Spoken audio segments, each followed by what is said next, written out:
Welcome to the Slop Temple. We pray this video helps. You'll begin by opening your system or app audio settings and selecting the output device you'll tune.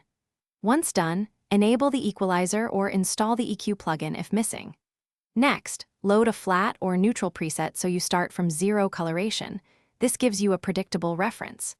Make sure to set playback to a consistent volume, around 70%, because level changes alter perceived bass and treble, and that would skew your adjustments. Now you'll work through the bands methodically. Sweep from low to high to hear each range.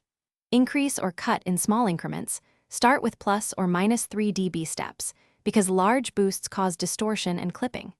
Use a spectrum analyzer or sweep tones to spot problem resonances and notches, and adjust Q bandwidth, narrower for precise fixes or wider for gentle tonal shifts. Once you make a change, listen to a reference track and compare. This back and forth helps you understand how each band affects clarity and punch. To finish, test your tuned equalizer with several reference tracks that you know well. This reveals how the changes translate across genres. Make final micro adjustments, often less than 1-2 dB, and then save the preset with a clear name and target device so you can recall it later. If you need to use the EQ system-wide, export or apply the preset accordingly. If you encounter distortion or muddiness, reduce overall gain or reset the offending bands. This single troubleshooting step fixes most problems quickly. Thanks for watching. Consider subscribing if we helped you.